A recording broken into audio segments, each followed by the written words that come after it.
صحیح طور پر آپ کسی کو اسی وقت پہچانتے ہیں جب آپ کو اس کی شخصیت، اس کا مزاج، اس کی خصلتیں، اس کا چال چلن سمجھ میں آ جائے۔ دور دور سے کیا سمجھ میں آتا ہے؟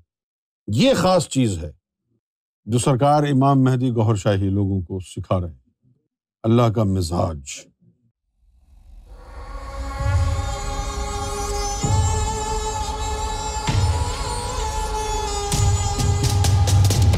مرشد کامل کئی طرح کے ہوتے تھے۔ ایک مرشد وہ ہوتا تھا جس کا تعلق طریقت سے ہے، جو کامل طریقت ہوتا تھا۔ وہ لوگوں کو ذکر فکر کے ذریعے لطیفوں کو روشن کر کے، منور کر کے پھر راستے میں چلاتا تھا۔ ایک مرشد ہوتا تھا کامل حقیقت۔ اس کی تعلیم کیا تھی؟ وہ نظروں سے آگے پہنچاتا تھا، سارے منازل نظروں سے طے کر دیتا تھا، نظروں سے ہی سینہ منور کر دیتا تھا، نظروں سے ہی روشن ضمیری عطا ہو جاتی تھی۔ اسی مرشد پڑھیا کامل باہو اپے لاسی سارا ہو۔ یہ اس مرشد کے لیے ہے کہ جو کامل حقیقت ہو، جس میں آپ نے کچھ نہیں کرنا، اس نے نظروں سے ہی پہنچانا ہے۔ جب نظروں سے آگے جانا ہے تو آپ کو محنت کرنے کی کیا ضرورت ہے؟ اور اگر کسی کا مرشد کامل حقیقت نہیں ہے، کامل طریقت ہے، اور سارے مریدوں کو اس نے محنت میں لگایا ہوا ہے، پھر آپ وہاں بیٹھ کے یہ شعر پڑھیں گے تو مرشد آپ کی جو ہے نا وہ تشریف لال کر دے گا۔ مرشد کا فرق ہوتا ہے۔ کوئی آپ کو لگائے گا ذکر و فکر میں، نمازوں میں، اس کا طریقہ یہ ہے۔ کوئی کامل حقیقت ہوگا جو نظروں سے ہی آگے پہنچائے گا۔ لیکن مصیبت کیا ہے کہ عام آدمی کو کامل حقیقت ملتا نہیں ہے، طریقت کی تعلیم پوری ہونے کے بعد پھر ملتا ہے۔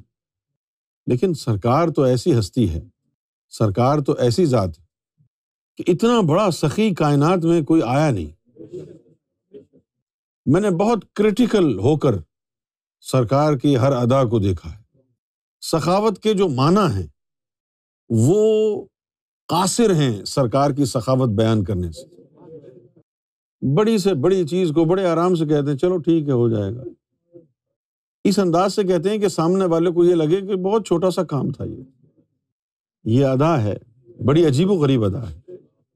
اتنے آرام سے کہہ دیتے ہیں، سامنے والا سوچتا ہے اچھا ہے تو ایسے ہی ہوگا بس۔ اب آپ اپنے مرشدوں کو تنگ کرنا چھوڑ دیں۔ سرکار گوہر شاہی کسی کے مرشد نہیں ہے تو یہ نہ سمجھیں کہ میں اپنے مرشد کو چھوڑ کے سرکار کو مرشد کیوں بناؤں۔ یہ نہیں سوچنا ہے۔ کیوں کہ سرکار مرشد تھوڑی ہے جو تم اپنے مرشد کو چھوڑ کے سرکار کو مرشد بناؤ گے۔ سرکار مرشد نہیں ہے، سرکار امام مہدی ہے۔ کائنات کا کوئی بھی فقیر ہوتا، کوئی سلطان، کوئی عاشق ہوتا، اگر مہدی کے دور میں ہوتا تو اس کے لیے سب سے بڑا اعزاز یہ ہوتا کہ وہ سرکار گوہر شاہی کے در کا کتا بن جائے۔ اور پھر معرفت کا علم، وہ تو دیدار کے بعد بھی نہیں ملتا لوگوں کو۔ کیا ہے معرفت کا علم؟ اللہ کو جاننا۔ دیدار میں کہاں، وہ تو صرف دیکھ رہے ہیں، کیا پتا اللہ کی عادات و اطوار، اس کے موڈ کا، اس کے مزاج کا کیا پتا دیدار والوں کو۔ یہ جو ولایت ہے، یہ جو دوستی ہے، یہ نام کی دوستی ہے۔ اس کی آواز سن لیتے ہیں، اس کو دیکھ لیتے ہیں، دیدار ہو جاتا ہے، ہم کلام ہو جاتے ہیں تو دوست کہلاتے ہیں۔ یہ دوستی تو ہے، یہ کہ بھئی دوست ہے تو بات چیت کی ہوئی ہو، دیدار کیا ہو، ملاقات کی ہوئی، دوستی تو ہے یہ۔ لیکن میں دوستی کو اس کے فل بلوم میں بیان کر رہا ہوں۔ ایسی دوستی جیسے لنگوٹیا یار ہوتا ہے، نہ میری کوئی چیز اس سے چھپی، نہ اس کی کوئی چیز مجھ سے چھپی۔ تو اللہ کا مزاج، اللہ کی فطرت، اس کا ٹیمپرمنٹ ہے نا، اللہ کا بھی تو ڈیوائن ٹیمپرمنٹ ہے نا۔ جب اللہ تعالیٰ کے ٹینٹرمز ہیں تو ٹیمپرمنٹ بھی ہوگا۔ صحیح طور پر آپ کسی کو اسی وقت پہچانتے ہیں جب آپ کو اس کی شخصیت، اس کا مزاج، اس کی خصلتیں، اس کا چال چلن سمجھ میں آ جائے۔ دور دور سے کیا سمجھ میں آتا ہے؟ یہ خاص چیز ہے جو سرکار امام مہدی گوہر شاہی لوگوں کو سکھا رہے ہیں، اللہ کا مزاج۔ اب یہ مزاج کی بات ہے نا، کسی اور نے نہیں بتائی کہ اللہ تعالیٰ کو ساری عبادتوں میں سب سے زیادہ ذکر اللہ پسند ہے. کس نے بتایا؟ سب نے یہی کہا ہے ذکر افضل ہے، کسی نے نہیں بتایا کہ کیوں ہے. سرکار نے یہ بتائی بات کہ بھائی بات یہ ہے کہ جب کوئی اللہ کا ذکر کرتا ہے نا تو اس سے اللہ کے اوپر نشہ سا طاری ہو جاتا ہے، وہ ذکر میرا نام لیا جاتا ہے. اور اتنی کیف اور مستی اور سرور، ہم تو اس چکر میں رہتے ہیں کہ ذکر کرنے سے ہمیں کیف آئے، اور ہم بڑے پھولا نہیں سمجھتے ہیں جی اتنا کیف اور سرور آیا ہمیں. ابے بیوقوف، یہ تو دیکھ تیرے اس ذکر کرنے سے اس کو کتنا کیف آ رہا ہے، تبھی تو وہ کہتا ہے کہ جاؤ اس کو بھی بخش دیا. سنتا ہی نہیں ہے پوری بات فرشتوں کی. میں ایک آدمی اور آیا تھا ذکر کے، میں نے ہاں بس ٹھیک ہے گواہ ہو، میں نے اس کو بھی بخش دیا. یہ مزاج سرکار کھول رہے ہیں راز. اب یہ اس کی شخصیت کے راز ہے نا. جیسے سرکار نے فرمایا کہ اگر اللہ کسی کو ڈیوٹی پر بٹھا دے اور کوئی بندہ جو ہے کہے نہیں میں تو اللہ سے ڈائریکٹ مانگوں گا یا کسی اور سے لوں گا، جا کے کسی اور ولی کے پاس جاؤں گا، کسی اور مرشد کے پاس جاؤں گا، تو اللہ تعالیٰ کو یہ بات پسند نہیں آتی کہ میں نے اس کو ڈیوٹی پہ بٹھایا، میرے بٹھانے کے بعد اس کو نہیں مان رہا یہ. پھر وہ کہتا ہے کہ اب تجھے میں اسی کے ذریعے دوں گا، بھلے تو میرے سامنے پہنچ کے کھڑا ہو کے مانگ، پھر بھی نہیں دوں گا. یہ پھر اس کو جو ہے اپنی ضد بنا لیتا ہے اللہ. یہ مزاج کی بات ہے. پھر لاکھوں لوگ اللہ سے واصل ہوں، آپ ان کے در پہ چلے جائیں، لیکن وہ سب معذرت کر لیں گے. اللہ کہے گا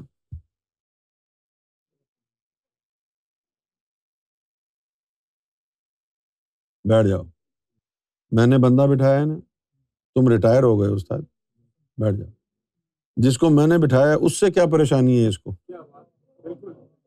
نہیں دوں گا، بیٹھ جاؤ. اس نے فیصلہ کیا نا ہم نے فلاں کو بٹھایا ہے ڈیوٹی پر، اب اس کو ماننا جو ہے وہ اس کی عزت کا مسئلہ ہے. اچھا جی میں نے اس کو بٹھایا اور اس کو اس سے چڑ ہے اور اب یہ کسی اور واسطے سے آ رہا ہے، تو اس کے اندر تو میری کچی ہو رہی ہے، میں کیوں دوں گا اس کو کچھ، ادھر ہی جاؤ. جیسا کہ موسیٰ علیہ السلام نے ایک دفعہ ہم کلام ہوئے تو اللہ سے کہا کہ اے اللہ میرے پیٹ میں درد ہے، تو اللہ تعالیٰ نے فرمایا کہ سونف ابال کے اس کا پانی پی لو. موسیٰ علیہ السلام نے پی لیا، صحیح ہو گیا. کچھ عرصہ بعد پھر ان کو یہ شکایت ہوئی، پھر انہوں نے پوچھا کہ اے اللہ پیٹ میں بڑا درد ہے، تو اللہ نے پوچھا کہ وہ حکیم لقمان کے پاس چلے جاؤ. تو انہوں نے کہا کہ پچھلی دفعہ تو آپ نے خود ہی بتا دیا تھا. تو کہا کہ اس وقت تک ہم نے کسی کی ڈیوٹی نہیں لگائی تھی، اس لیے ہم نے بتا دیا تھا، اب ہم نے ڈیوٹی لگا دی ہے تو نہیں بتایا. کہ جاؤ حکیم لقمان کے پاس، تو گئے وہ. تو جب اللہ تعالیٰ کسی کی ڈیوٹی لگا دیتا ہے تو پھر اس کے بعد نہیں ہوتا کچھ بھی کسی اور سے. تو اس سے پہلے 1,24,000 پیغمبروں کی ڈیوٹی لگائی کہ جن کو میں نے ہدایت دینی ہوگی تمہارے ذریعے دوں گا، جاؤ. گئے سب، جن کو دینی تھی ہدایت دی. پھر ولیوں کی ڈیوٹی لگائی، لاکھوں ولی بھی آئے، جن کو ہدایت دینی تھی ان کے ذریعے دی. اب ڈیوٹی پر امام مہدی علیہ السلام ہے. اب آپ امام مہدی گوہر شاہی کو فراموش کر دیں اور آپ لگے رہیں اپنی نمازوں میں، درودوں میں، اور اپنے آپ کو سمجھیں میں تو ضروری تھوڑی ہے امام مہدی کو ماننا، تو اللہ پہنچ جائیں گے. آپ سمجھ لیجیے کہ یہ سب شیطان کا کام ہے. امام مہدی کے بغیر آپ کی کوئی سنوائی نہیں ہوگی، کہیں بھی نہیں ہوگی. تو پھر ان لوگوں کا کیا حال ہوگا جو امام مہدی علیہ الصلوۃ والسلام سے فیض یافتہ ہیں، فیض لیتے ہیں، فیض لے لیا پھر بھی مہدی ماننے کو تیار نہیں ہے نا. لعنتی لوگ. ہمیں مرشد کے بارے میں زیادہ پتہ ہی نہیں چلا مرشد کیا ہوتا ہے، کیسا ہوتا ہے. سچ، کیونکہ ہم نے تو سرکار کو پایا اور سرکار نے کبھی مرشد کی طرح بیہیو نہیں کیا، سرکار نے ماں کی طرح بیہیو کیا. بچہ چوری کر کے آیا ہے تو ڈانٹا نہیں، چپ ہو جا بیٹا آئندہ نہیں کرنا. ماں کی طرح، جیسے ماں کی محبت اندھی ہوتی ہے، اس کو عیب نظر ہی نہیں آتے بچے کے. اسی طرح سرکار کو بھی اسی طرح کا جو ہے مزاج ہے کہ سرکار ہمارے عیوب پر شاہد ہونے کے باوجود کبھی ہماری سرزنش نہیں فرماتے، ڈانٹ ڈپٹ نہیں کرتے، چھوڑتے نہیں، نبھا رہے ہیں۔ لیکن اب تو وقت آ گیا ہے کہ ہم اس بات کا احساس کر لیں کہ بہت نبھا لیا سرکار نے۔ اب ہم بھی سرکار کے قلب کو کچھ سکون اور آرام پہنچائیں، کم سے کم اتنا ہی کر لیں کہ جو گوہر کا نہیں وہ ہمارا نہیں۔